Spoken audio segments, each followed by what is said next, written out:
fait, là, on est plus rendu en mode souvenir, tu sais. Fait que là, t'as comme un petit vieux qui regarde son album photo puis qui se rappelle quand il était jeune. Mais... Tout a commencé il y a 20 ans. On est parti en 2005, là, et pendant les premières années, c'est quand même une période fantastique parce qu'il y avait une grande sensation de liberté. 5 jeunes adultes qui lançaient un projet au nom Accrocheur. Saint-Maurice s'est séparé en deux et se rejette dans un chaudron de géant, un peu comme on brasse dans des chaudrons de géant, dans un chaudron de géant qui s'appelle le Trou du Diable. Le Trou du Diable, avant tout, c'est une référence géographique puis une référence culturelle aussi à Shawinigan. Projet qui semblait au départ ambitieux. Personne à cette époque-là ne croyait à la mise en place d'une microbrasserie.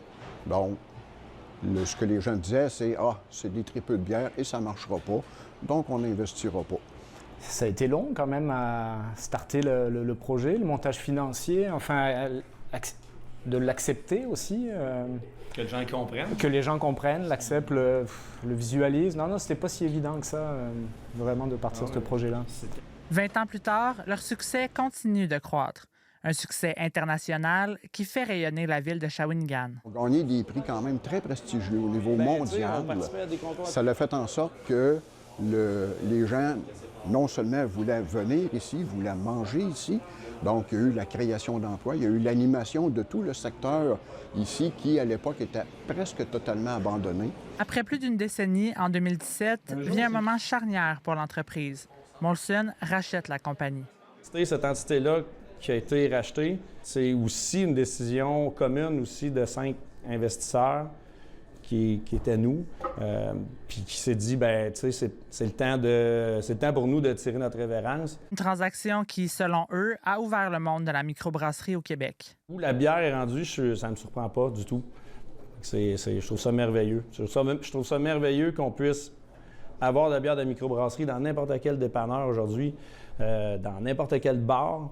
Puis même, tu sais, au Centre Bell, maintenant, aujourd'hui, ce qui est des places qui étaient des chasses gardées des grands brasseurs, bien, grâce à la transaction qu'on a faite à l'époque, ça a permis justement d'avoir de la bière de microbrasserie qui se ramasse dans des endroits comme ça.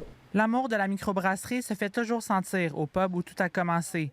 De nouveaux passionnés se sont liés à l'équipe pour continuer de faire vivre ce lieu mythique. Des gens qui travaillent ici depuis 20 ans, 19 ans, 18 ans, c'est incroyable. Puis il y a aussi du nouveau monde qui sont arrivés depuis 4-5 ans qui sont hyper impliqués. Tu sais, moi, je vois tellement une belle relève. On a toujours vu, je pense, le Trou du Diable comme quelque chose qu'on souhaitait qu'il perdure dans le temps, ça, c'est sûr. C'est vraiment beau de voir ça aller. Donc, un autre 20 ans, ben oui, peut-être même 30, et on pourra fêter un 50e si on est encore vivant. Un 200e un jour. Chose certaine, la mode de la microbrasserie au Québec ne s'essouffle pas, tout comme l'amour qu'entretiennent les adeptes de la bière du Trou du Diable. Ici Naomi de Quetzamar, Radio-Canada, Shawinigan.